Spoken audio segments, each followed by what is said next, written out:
Now, going back to a story that I was talking about last week, I'm sure that many of you remember that I've been talking a little bit in recent weeks about Jake Paul and his quote-unquote boxing career.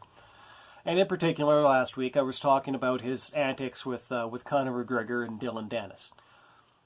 There aren't really many what I would call very serious developments on that particular front. But on the Jake Paul front in particular, it seems that Jake Paul has finally chosen the form of the destroyer. And so in the particular case of Jake Paul, the destroyer comes in the form of Ben Askren. Now, for all of the antics that he was pulling with Conor McGregor and Dillon Danis to try to get those either one of those two fights, those two guys, they both have better things to do, Conor McGregor in particular. But Ben Askren, he's actually, it seems like he's mostly retired as an active fighter. So he doesn't really have that much on his plate. And so somehow Jake Paul, at this point, obviously knowing that he's not going to get the Conor McGregor fight now, he's probably not going to get it now. He might not get it ever. The guy that he finally settled on that he wants to fight is Ben Askren. And that's just, tell me if at this point this is starting to seem like a bit of a theme. So Jake Paul, 205 pounds. He can get down to around 89 pounds for a fight. But Jake Paul, 205 pounds, middleweight to light heavyweight territory in terms of his weight. He's going to come down. He's going to come and he's going to fight Ben Askren, who fought his entire career as a welterweight.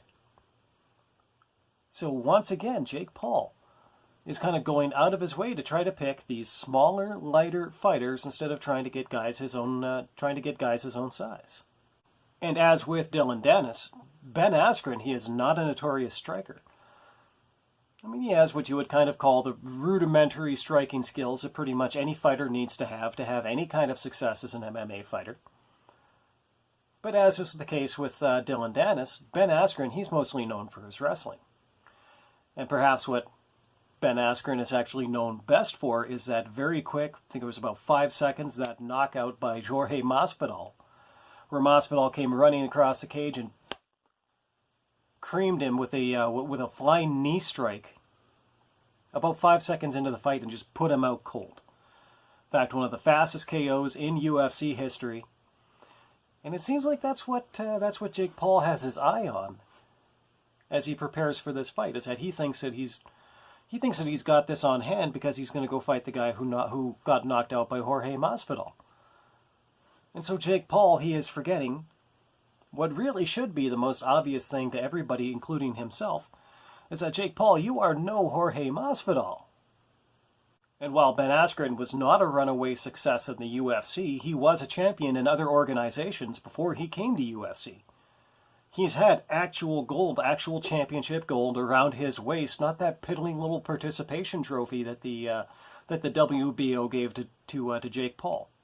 And so, in all honesty, I have to think that this fight, if Jake Paul thinks that this fight is going to be a cakewalk for him just because he's going into the ring with the guy that got knocked out by Jorge Masvidal, you got another thing coming to you. Of all the things that person could say about Jake Paul is not an elite level athlete. He's not a world-class athlete. He's not a killer. He's not what he's trying to make everybody think that he is. And Ben Askren is a world-class athlete. He's been there and done that. And so for a guy who really is, for all practical intents and purposes, he is barely an amateur. He's barely even an amateur, and he's going to go step into the ring with a pro who now has 3 months to go off and train his hands to get ready for this fight. I think that there's really only one way that Jake Paul wins this fight, and that is that if Ben Askren, if he does what Nate Robinson did and he doesn't train properly for this fight, if he just assumes that he's got the thing in the bag and he kicks back in his hot tub for a few months and waits for the fight to come and then shows up, well, then I think that Jake Paul will have a pretty good chance against him. But if Ben Askren goes away and he puts in the work and he works his ass off, and he just specifically trains his hands for months, Jake Paul doesn't have a prayer. I mean, from the sounds of it, he's going to get a pretty good payday for basically getting knocked out.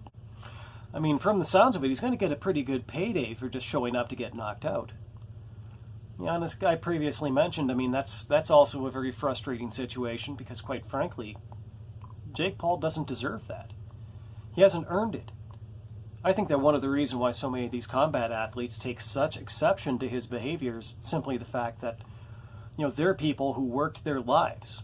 Like their whole lives. They worked and trained for their whole lives to get up and get those big money fights. And that there are all kinds of people that are just like them, and they all know this because they came up alongside all of these other fighters who also worked and trained their whole lives and will never get a big money match like this. And as much as I think that Jake Paul, he needs to learn the lessons that being knocked out teaches a fighter, he needs to learn the lessons that being knocked out teaches a person, just in terms of the amount of respect that you should have for other people.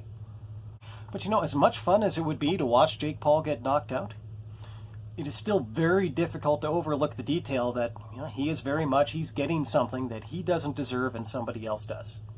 I mean, just in terms of this space that he's taking up inside the boxing world right now, he doesn't deserve to be there, and there are hundreds and hundreds and hundreds of fighters out there who do deserve that. So, regardless of whatever comes out of that situation, it's funny because I know that I've talked about this on 2 or 3 podcasts now, but whatever comes out of that situation, I'm not going to be watching. And it's kind of interesting. I'm giving so much time to something that I already know that I'm not going to watch. I'm not going to give my time to this. And I'm certainly not going to give it any money.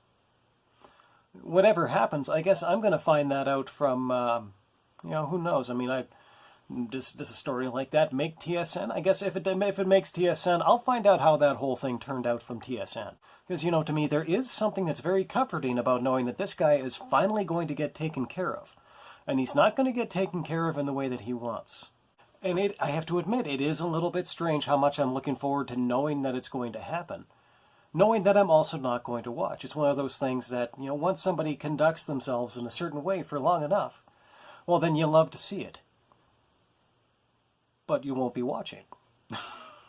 Because I know that I won't be watching, and in all honesty, I mean, presuming that Ben Askren is going to get paid regardless of whatever the buy rate is on the pay-per-view, I honestly hope that none of you are either. I think that if this guy were to go away, if Jake Paul were to go away, get himself knocked out, and not even make any money off it because nobody tuned in to watch, I think that would be the ideal situation for him.